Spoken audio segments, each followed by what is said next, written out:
Hello, everyone. Hi, my name's Madeline. Ooh, cuts the screen there a little bit.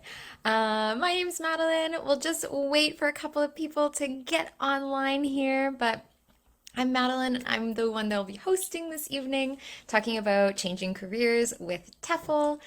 Yeah, say hi to me in the chat. I'd love to know. I don't know if it's this way or this way for you, but I'd love to know where you are joining from. I am currently in Seoul, South Korea. But I'd love to hear where you are joining from. And of course, if you have any questions, feel free to pop them in the chat right away. Again, I don't know which way it is for here, but feel free to pop it in the chat right away. And I'm more than happy to get to it as we talk through things this evening. All right. So, I'll just jump into it a little bit here. So, a little bit about me before we really get into the meat of it. Oh, hello from Iraq. That's so cool. Hi. Um, so I am originally from Canada. I'm from Vancouver, Canada. And I have changed careers, two major changes in career. So originally my degree was in, wow, from South Africa. Hello, Pakistan. So cool. Hi. Oh, Birmingham. Hello. Welcome. We have people from all over the world. That's so cool. Yes, the live will be saved afterwards and it will be recorded and will be put on the Premier TEFL YouTube page and it'll be on the Facebook page here. But as I was saying, I have done two major career changes in my life. So I have gone through a lot of chaos and everything with that. Hi, Alex. And I'm happy to share any insights that I have, or even just have this as a space that we can talk about things if you have questions. And then, of course, tell you a little bit more about just being a TEFL certified teacher and being able to travel around the world and do that for a living.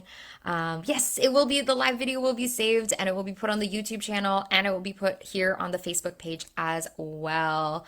Oh, I see. Oh my gosh, so many people from all over the world. That's so cool. I love the internet. So yeah, I originally started my career.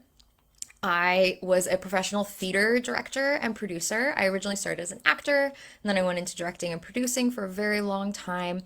And so that is a lot of event management and creativity and joining technical brains with creative brains. So that was something that I did professionally and as an amateur for over 10 years.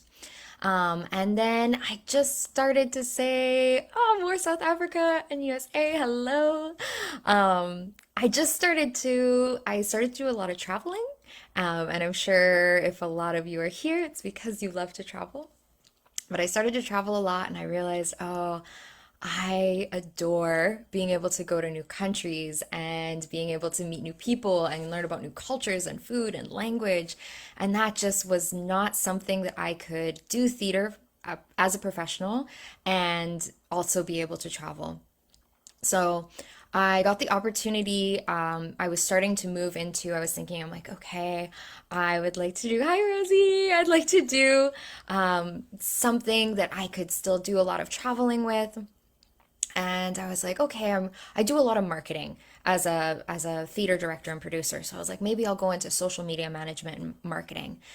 And I started doing that, and I got the opportunity to be able to go with a documentary film crew through Cambodia and through Vietnam. And I did all their social media, and I helped take a whole bunch of their footage. And we, rode on motorcycles and had cameras and got to do all these really cool things. And I loved it. And I was like, oh, I don't, I don't just want to travel on my off months or once a year. I want to go and live somewhere else. And so I started thinking, what, what, how do I do that? How do I make this a full time, I get to be there 24/7 career choice? And so I sat myself down and I asked myself, what are the three things that I absolutely need every single day to be happy? And I thought about it, I journaled about it, I talked to my friends, I talked to my family. I took a really long time to be able to figure out. I personally, I needed, and if I'm looking down, it's just I have notes here because I'm a little nervous. Um, but I decided that I needed to be able to be creative. I definitely wanted to be able to travel, and I wanted to be able to help people.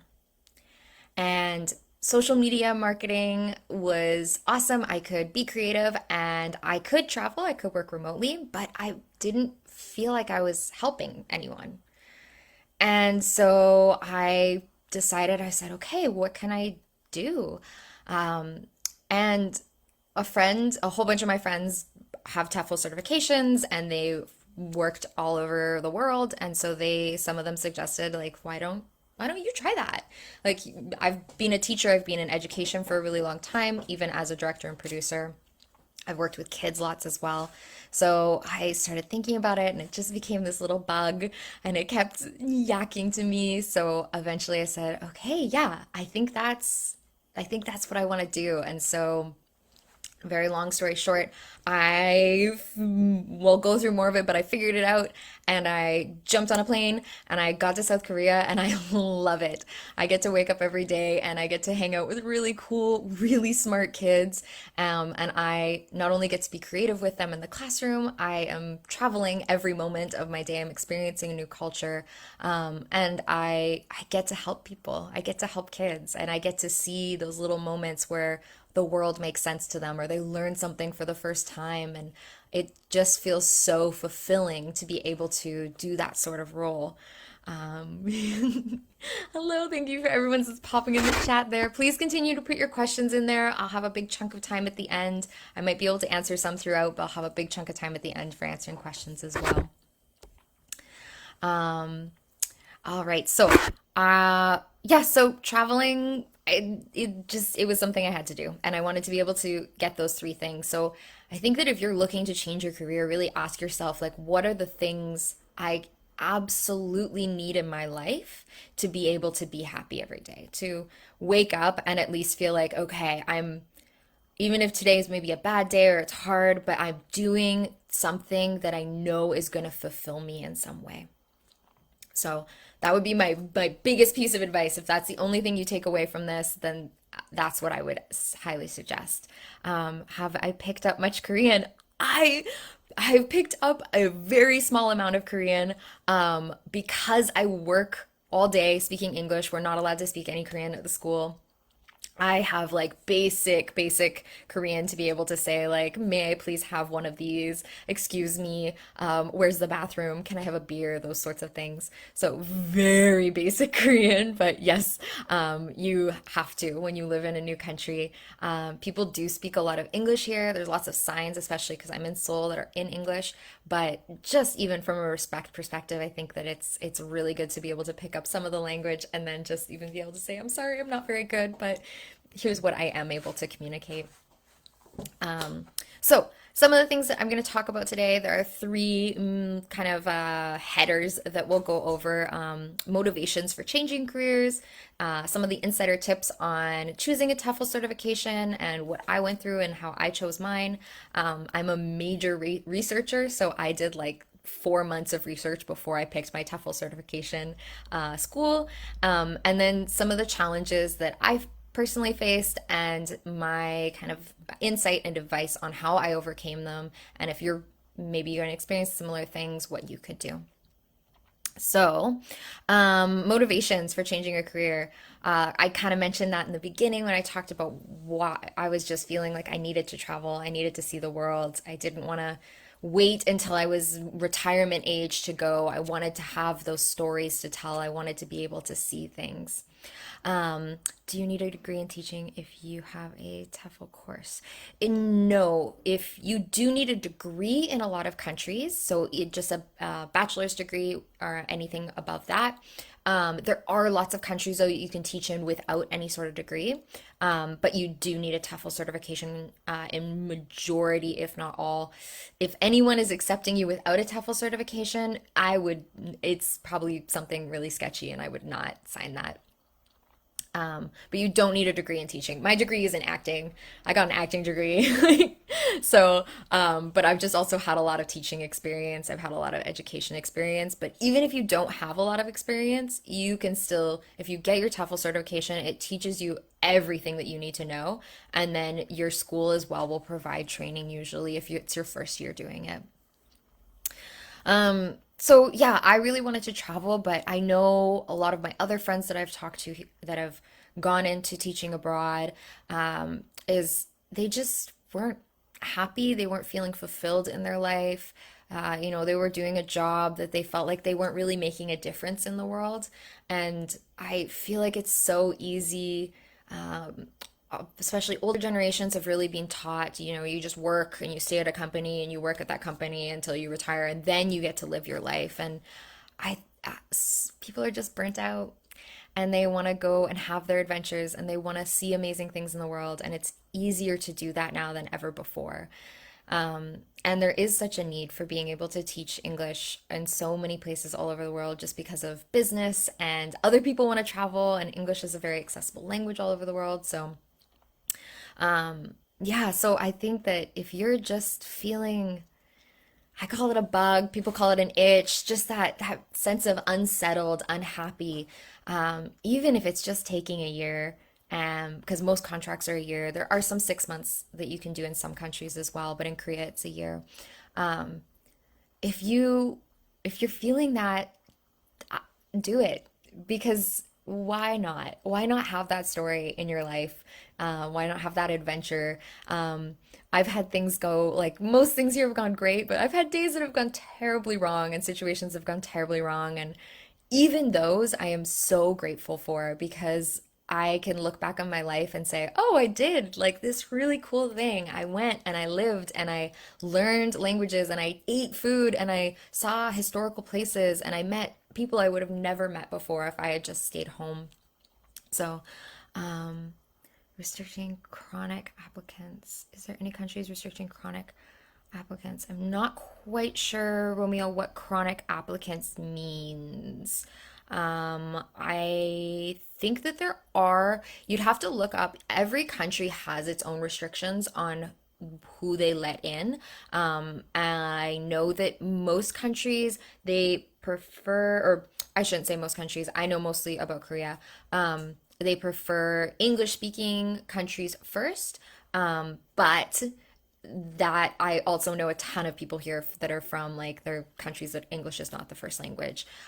So I think that you have to just look up the actual country that you're looking for. I think a lot of restrictions are lifting now, especially as everything is kind of dying down with COVID. But I would look up per country. Yeah, I'll also pop in the chat here. If I am able to type in the chat here, yeah. I'll pop in the chat here. There is an email address that if there's any questions that I can't answer for you, the Premier TEFL team is super awesome. And let me make sure I spelled that all correctly. Premier TEFL team, super awesome. They're great at answering their emails. You can also hop on their website and they have a live chat feature. And they are almost always on there, so you can go and send some messages to them. And they're really great at even just being able to point you to the right resources. Um, what else do we have here? I'm a non-native English speaker. Will I be able to secure some sponsorships? Yep, yeah, absolutely. I have some friends here. I have a couple of friends here that are from India. I have a couple of friends, a whole bunch of friends here that are from South Africa. And English is all either second or third language for some of them. And they're absolutely able to find placements here. Is it hard getting a placement? Depends on where you want to go. In Korea, if you want to go to Seoul, it can be hit or miss just because everybody wants to go to Seoul. But if you want to go to one of the smaller cities, which I highly recommend, the communities of teachers in those cities are so much more tight knit. Yeah, it's really easy to make friends. So that's a little bit easier just because everybody wants to go to Seoul and they don't really look at the cities outside of that. And they're so cool. They're so cool to go to. I kind of wish that I had gone to a smaller city other than being in Seoul. Let me see here. Whoa. Hi. Some people travel for several years. Have you heard of anyone having to go back to the US to get a visa for a teaching assignment? Um, you shouldn't have to go back in between unless your visa expires. Um, so here, if you get a visa, then you can just kind of, once you go to another school, or you can stay at the same school. But if you go to another school, they just kind of have to switch your paperwork over. And if they're able to do that before your visa expires, which you get a month, like you get 13 months essentially on your visa, but you get a month after your job ends.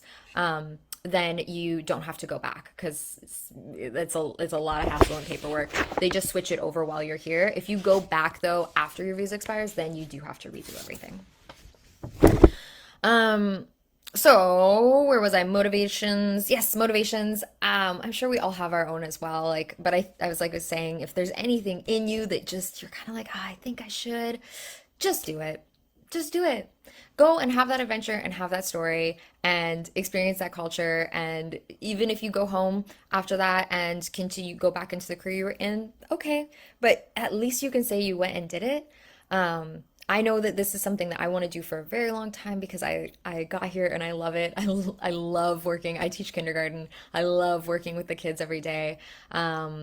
And it is so fulfilling and it's really a job that I feel like I'm making a difference in the world. And that's something that's really, really important to me. So, um, yeah, oh, I talked about that a little bit.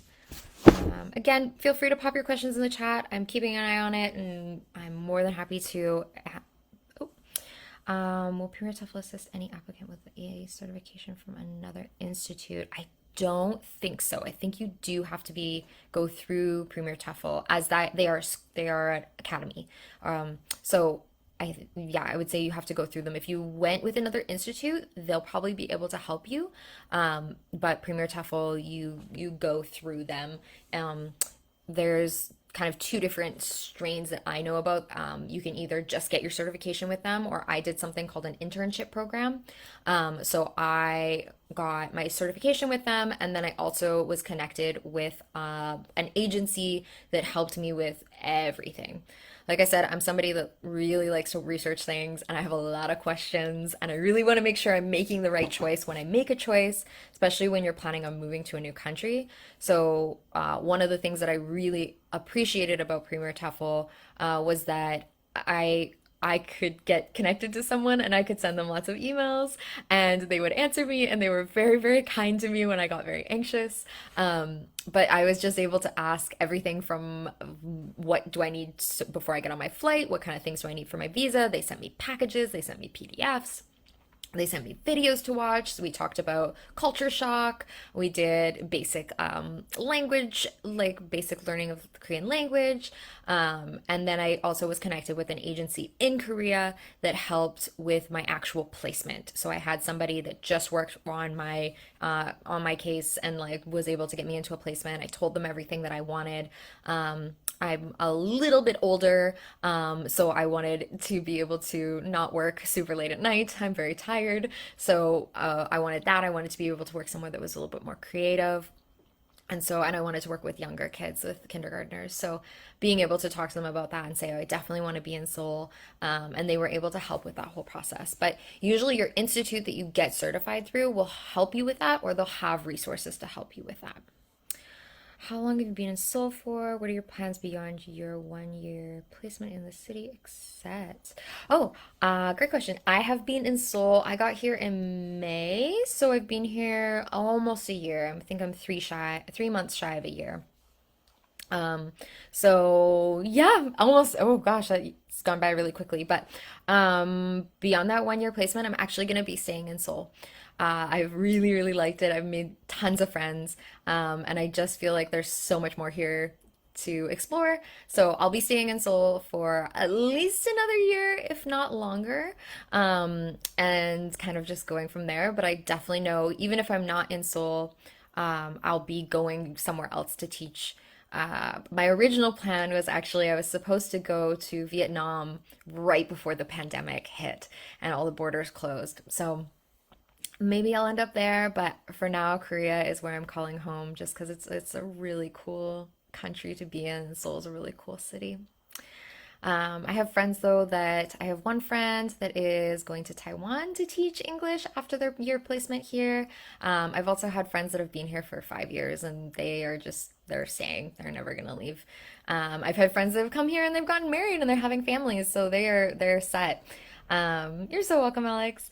So yeah, there's lots of different paths, and I think that's kind of my favorite part about having that certification is that once you have it, you can go anywhere. Like if I just want to decide, okay, at the end of my contract, I'm gonna go teach in Italy or I'm gonna go to Cambodia. I could just go. I could just find a job, which is again, it's usually pretty easy depending on how restricted you are and where you want, what city you want to be in. But you can just go and explore, and it's amazing. Um, what are the living expenses like in Seoul? Depending on where you are from. So again, I'm from Vancouver, Canada, which is an extremely expensive city to live in. I think it's very cheap to live here. If you talk to people that are from Seoul, they think it's really expensive. So Seoul is probably one of the most expensive cities, if not the most expensive city to live in Korea. So expense wise, all of my expenses. So in Korea, housing is covered by your school, so you don't pay for your apartment. Um, but you will live in a shoebox. When you see those like beautiful Korean apartments that are like large, that is not in Seoul. Those are like smaller cities or like Busan.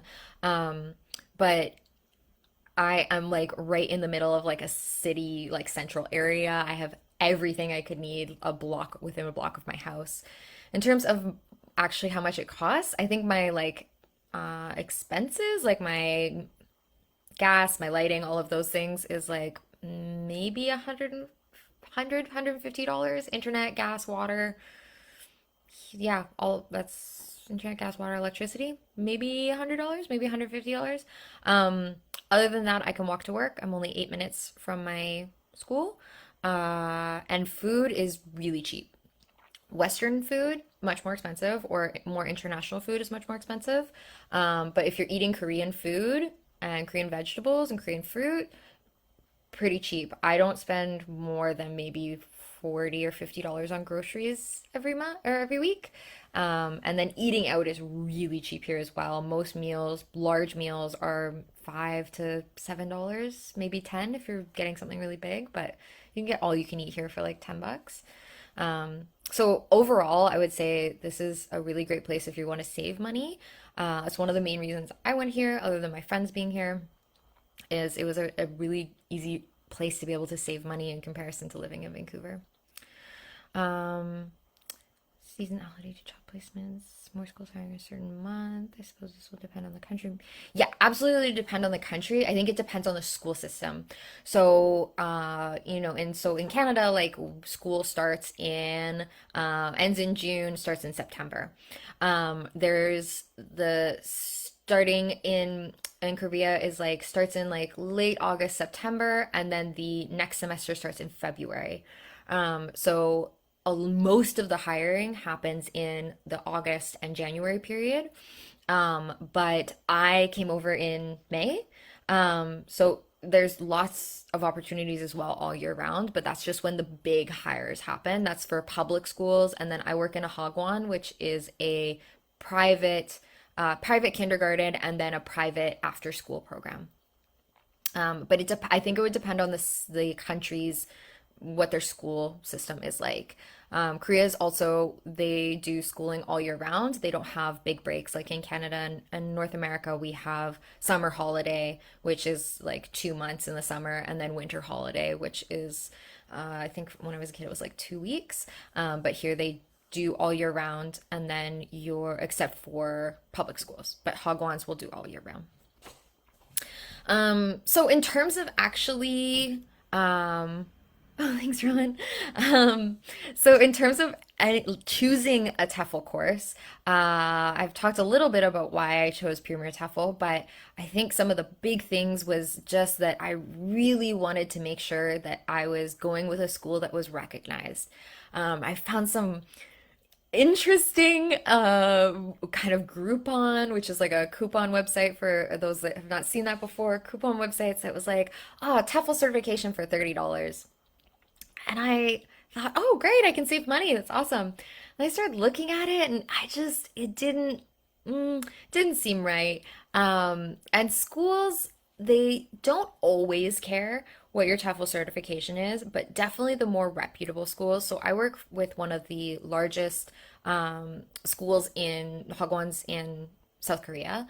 And they definitely wanted to know where I got my TEFL certification from, along with my education on my resume, just because they want to know if you're ready to land and start teaching. And if you're not, that's okay. But they wanted to know how much training they were going to have to provide me. And when I said I was with Premier TEFL, they were like, oh, we have other teachers that have gone through that program and they're really good. So obviously, you know what you're doing when you come to the school. So I wanted one that was reputable and that I knew. And when I was researching, and like I said, I researched for months, I read every single blog. I read everything that I could find on the internet. I read it multiple times because I have anxiety. And I just keep saying Premier TEFL, Premier TEFL, Premier TEFL. And then I looked at reviews and it was Premier TEFL is really great. It's awesome, super kind. I even reached out, I think, before filling out, being able to sign up for it. And I think it was Aveen that I talked to. I'm going to say it was Aveen. And so lovely. Everybody was so lovely that I had any communication with. And I went on their Instagram and they just seemed like really wholesome and lovely and wonderful people. And that was also really important to me is whenever I'm getting educated in something and I'm giving my money to someone to trust them to educate me, just the same way I want my students to get a really good education, I want to also make sure that I'm getting the education that I am paying for, and the education level that I want to have. And I definitely felt like that was met, which was a huge relief. So I would say reputable school, very important, reputable program, really, really important. And you want to make sure, like, so I had eight about 8 years experience in teaching before getting my TEFL certification, and that was teaching from a university level, but also teaching just from like doing workshops and things through the theater, working with kids, and then I worked at a kids science center and did like online programs for them. But I didn't know a lot about teaching English. And like I said, I had an acting degree. I didn't write essays in university. I didn't really know what to expect in terms of anything. I barely remembered English from high school. So I really wanted to make sure that I was getting good material so that I knew I would be the best teacher I could be. And again, you can go and get that $30 the $30 TEFL certification, but I don't know what kind of materials they're going to send you. And so making sure that the program that you're signing up for, again, if they are reputable, that's for a reason. That means that they have good material, their teachers are getting out there and they're continuing to work in the community, and that's why they have such a good reputation. Um, how did you apply? How did you apply for the job? For my job teaching, I applied through an agency. So in Korea, I would definitely suggest, and honestly, anytime you do a first placement, I would definitely suggest using an agency because they help you with everything to move to a new country. And it can be a lot of paperwork. And if you forget something or you didn't translate something, or it's just nice having somebody that knows.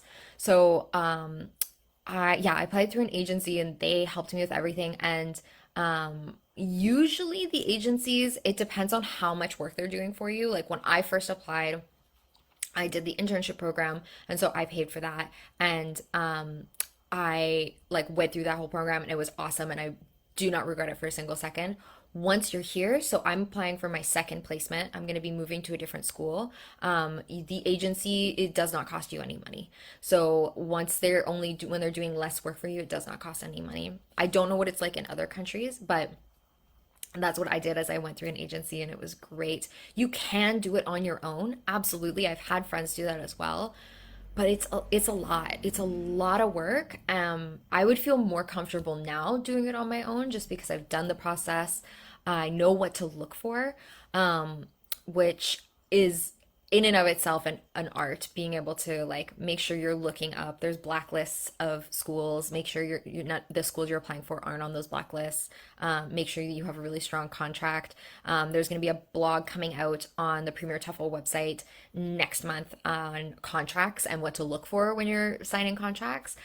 It'll be Korean focused, but I think a lot of the information will be for anybody that's looking at contracts. Um, Same, I've been reading for so long. Reading, yeah, I read a lot. I read for months, and then I go back and I read the same page, and I would just get so worried and scared, and I didn't know if I was making the right choice. And yeah, I've done the work though. I'm gonna say I know I'm doing a webinar for them now, but I really like the Premier TEFL team. They're super lovely. I just cannot say enough good things. Even just like them as people, they're like very kind and like supportive. There are hundreds of agencies here. Sorry, that's my alarm. There are so many agencies here. The agency I went through, I don't remember. Honestly, I don't remember. Um, I can't even, I can't look it up right now, but I'll see if I can pop it into the chat at the end if it still lets me put comments in there. Um, was your agency Korea specific? Was there a common agency that covers a range of countries? So the in-between agency that I went to was called Explore Asia. So like I said, I worked with Premier to get my certification, and then I was given to another agency that kind of helped with all of my paperwork and helping me with culture shock and all those sorts of things. And they were called Explore Asia. They're also super awesome. And then they handed me off to an agency in Korea that actually helped me with my placement. Um, which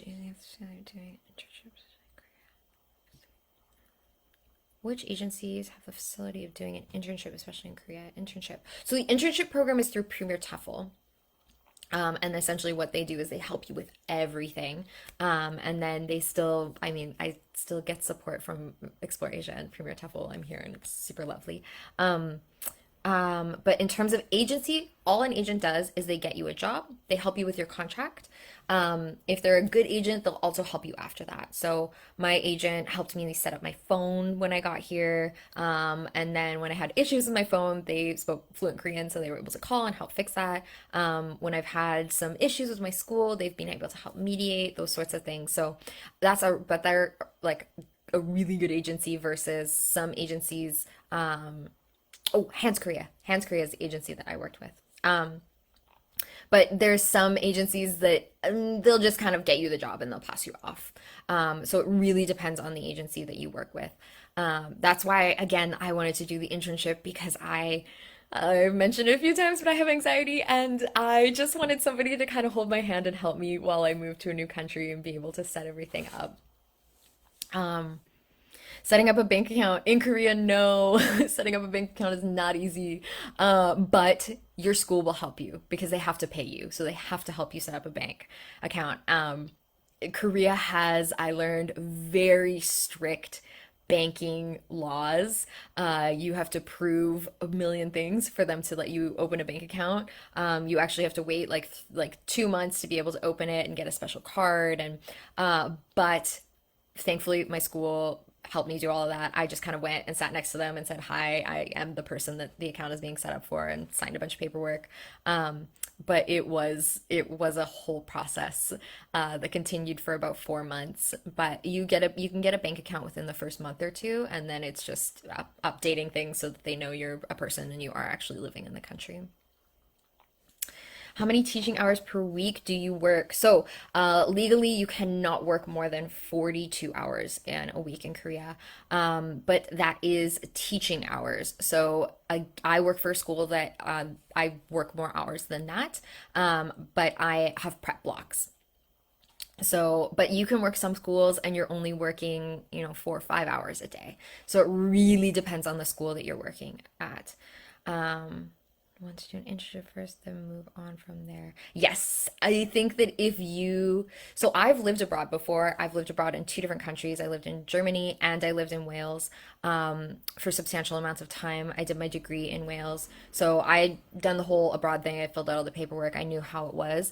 I still lent towards the internship, especially because the country going to Korea, there's a language barrier.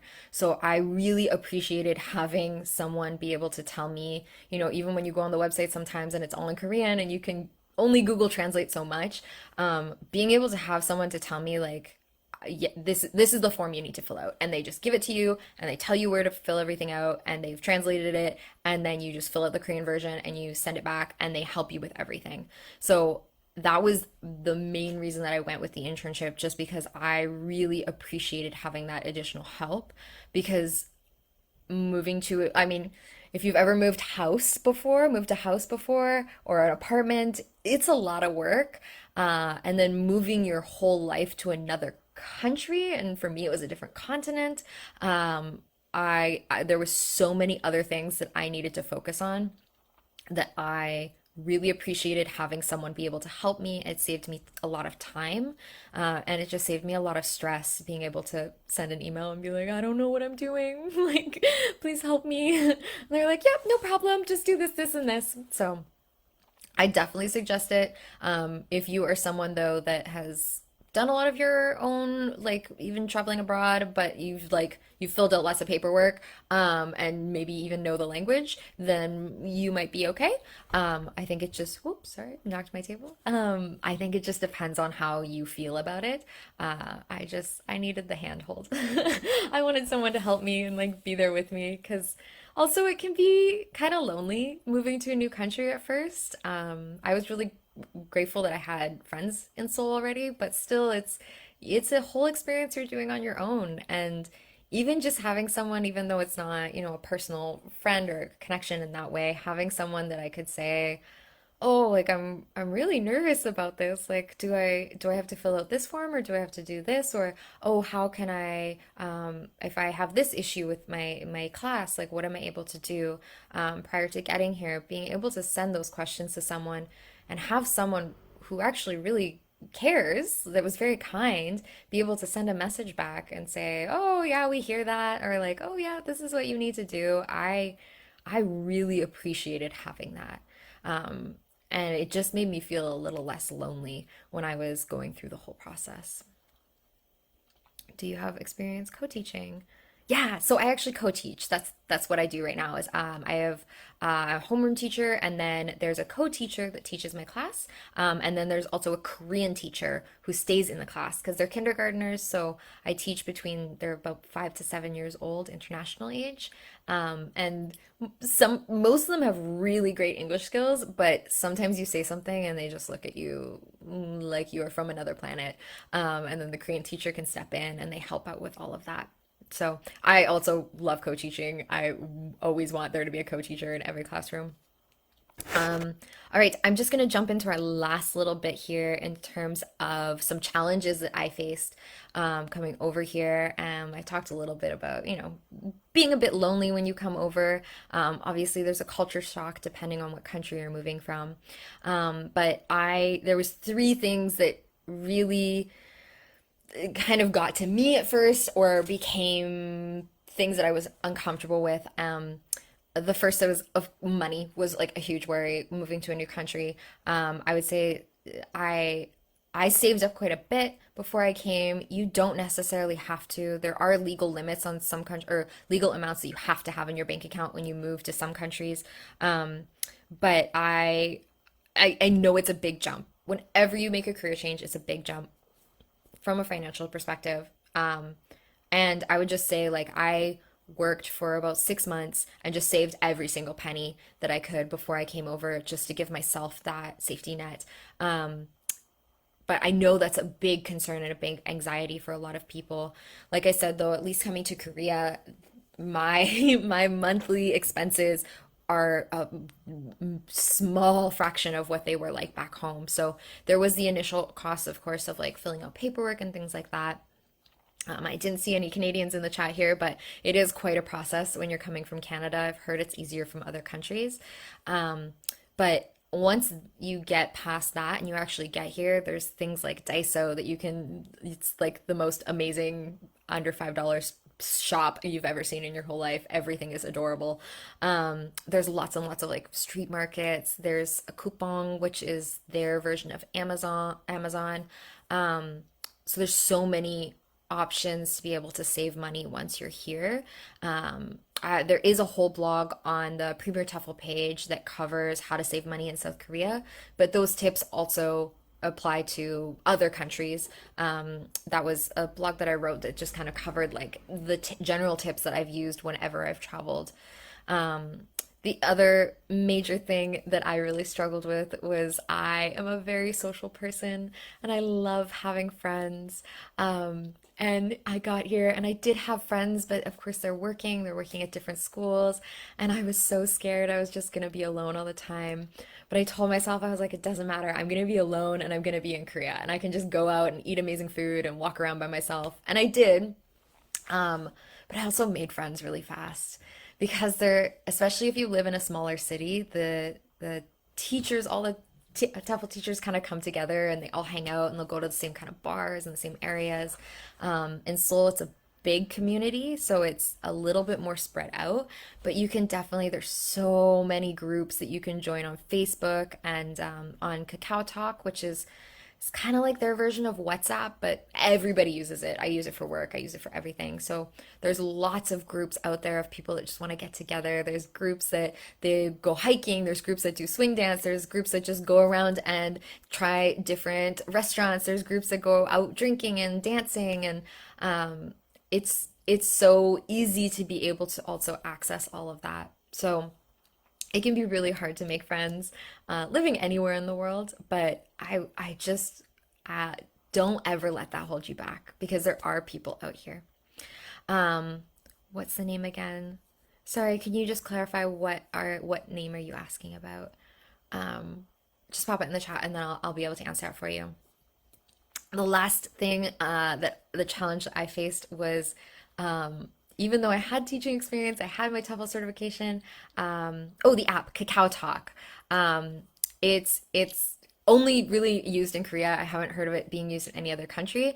But it's Kakao Talk. They also have Kakao Metro, which tells you the train. They have Kakao Taxi, which you can order taxis through. They have Kakao Maps, which is like their version of Google Maps because Google Maps doesn't work here. But that's like the app that everybody uses to communicate. And I'm on like three or four different like foreigner groups there so that people can all come and hang out. How can I learn English fast? Oh, that's so lovely. Just YouTube. YouTube is the best. One of my best friends here, he's been trying to learn English, and his English has been amazing. He watches so many YouTube videos. But yeah, before you get certified, if you want to learn more English, YouTube is incredible. There's also some really good apps. I don't know them, but I see ads for them all the time on. He uses my computer, so I see them all the time on my YouTube as well. I would definitely go on YouTube. There's so many great English teachers there, and just watch English movies with subtitles. Just any way that you can kind of just force it into your brain that listening to it. Um, but sorry, yeah, as I was saying, like feeling comfortable, I was scared. I was scared I was gonna walk into the classroom and be a bad teacher and that all my kids would hate me and I would be horrible at it and I would just have to go back home because I was bad and um that's not what happened. I got here and of course I was super nervous the first week, but I I started realizing I was like, "Oh, I learned this. Like I know this. I did my course and this came up and okay, I can use that skill and I could go back to my books that I got from the TEFL certification and look through them and resources that they give you. I could look through those when I was worried or nervous. Um, and it's okay. Like I have kids literally running down the hall every morning screaming my name and like giving me big hugs and I was like, "Oh, like this is it's okay now. Like I'm okay." And I've been here for a little bit, but um it was I think another thing that I was just like, "Oh, what if I do all of this and I get there and I'm terrible at it?" Um but I think again just do it. You'll learn it. You'll learn it so quickly. And if a school hires you, and you ask them for help, you're like, oh, I feel nervous about this. They give you training. They'll always give you training. You can shadow other teachers on your time off, like when you have prep blocks in between classes. That's what I did. I sat in a whole bunch of different classes and just watched what other teachers did. And then I was like, oh, I know this. So yeah, those would be money, having enough money, making friends, and feeling comfortable and confident in the classroom were my biggest challenges. And I am really glad that I did not let any of those hold me back because yeah, I wouldn't be here then. And I don't know, I think it's an experience I'm going to remember for the rest of my life. And I'm really grateful I took the leap. And I suggest, like I said at the beginning of this, if you have that little bug in your brain, or that little voice in your head, or that feeling that you just need to go do something, do it. Just go and do it. And no matter what happens, you're gonna have an incredible story to tell at the end. Um, and at least for me, that's what I want in my life. Even 10 years from now, I want to be able to be like, oh yeah, that time I lived in Korea and now I know how to speak a little bit of Korean and oh yeah, I know how to like the different foods and I know about the culture and I just think that's a really amazing thing to be able to do and something that even 15, 20 years ago was not nearly as accessible. Um, so if that's what you're feeling, and obviously if you're here and you're looking, I'm assuming you have a career, you have a job now, or you're looking to switch into something to be able to travel and teach. I'm assuming if you're here, you kind of have that little voice going on as it is. So I would say if you're nervous, there's lots of resources. I mentioned some of the blogs on Premier TEFL. There's more blogs going on there every single month. There's more blogs going on there. There's tons of blogs on the internet. I would just say um, be careful who you're reading and make sure you cross-check a lot of your resources. I see a lot of like beautiful influencers being like, oh, especially Korea, like you're gonna get here and it's gonna be amazing and there's nothing wrong with it. And there's every country has its things. So just make sure you're checking. But I don't know. I think that it's so worth being able to travel and teach and see the impact that you can have on kids. And these kids are going to remember you for the rest of their lives. So, yeah, I don't know. Is there any other questions? We're going to wrap up in a few minutes here, but if you have questions, feel free to throw them in and we'll hold time for it. But um, yeah, I would say no matter what country too, like I have friends all over the world. I lived in Berlin for a little while, and like I mentioned, I lived in Wales. And no matter where you go, even if it's not Korea, just pick somewhere that makes you feel excited, somewhere that you want to go eat good food and you're interested in the history. And you can also join Facebook groups ahead of time to be able to make friends. Most travelers that teach English, most people that are in foreign countries that teach English, they want to welcome other people because they know what it's like to move somewhere and it's scary and they want to be able to say, it's okay, like I'm here, I can help you. What about age? I'm nearly 50. Oh, that's awesome. I don't think age matters. One of my best friends, he's in his 40s and he's been teaching here for many years and he kind of goes back and forth to Korea and he has for like the past 10 years. I think it just depends on like what you want to do. Um, I know in Korea, they usually, if you're a little bit older, they want you to work with the older kids just because the young kids can be a lot. They're a lot of energy and they will hang all over you. But I don't think your age should hold you back either. I think that if it's something you really want to do, absolutely go for it. And you will find things, especially in Korea. They're always looking for English teachers. I can only really speak about Korea because it's the only place that I've personally tried to teach English so far, but I don't think that your age should hold you back. I think it's so awesome that you're here and it's a wonderful thing that you looking at doing this because I don't ever think that you're too old or it's too late to be able to go on an adventure like that. How is crime level? In Korea, it's nothing. It is so again, like I'm from Vancouver, Canada, and if I went into a coffee shop, put my phone down and like turned around, my phone would be gone. Here people leave their credit cards, their phone, their computer, everything in a coffee shop. They just leave it on the table. They go outside, they have a cigarette, they go to the bathroom, they go make a phone call, they come back, everything's still there. Um, It's it's you like I am a small female. I can walk around at night. I am never been afraid. I can walk down dark alleys and I am never afraid. Um, it just there's also a ton of CCTV here, lots of cameras. Like even outside my apartment door, there's my door, there's two cameras. So a lot of crime, it doesn't happen as much here. Of course it happens, but it's almost non-existent just because there's so many cameras that people know they're going to be seen. There's also lots and lots of people, and I had one time I did have a guy that was yelling at me on the street, and he was a little drunk, and like people will say things like people will not just let you stand there. They'll be like, leave her alone, like she doesn't speak any Korean, like go away. So people are very protective here, especially like of foreigners. A lot of the time, you'll see people will just be like, "Okay, this person's lost. I need to help them." So it is an incredibly safe country. I'm still not fully used to it. I can't leave my phone at a table yet, but it is really amazing. Great, yeah, thank you all so much. We're gonna close out in probably about 2 minutes here. So if you have any last minute questions, throw them in the chat. If not, then we can kind of do a little sign off here. But thank you all for joining. Like I said, if you're here, I know that you're probably considering switching and just kind of trying to find your way through that. And like I've said many times, just, I would say just do it. Um, why look back and regret things in life? I mean, I just think having those adventure stories and having those experiences are worth so much more than anything else. Um, yeah, so thanks. Thank you so much. Um, but yeah, I hope that no matter where you go in your journey after this, I hope it leads you somewhere exciting.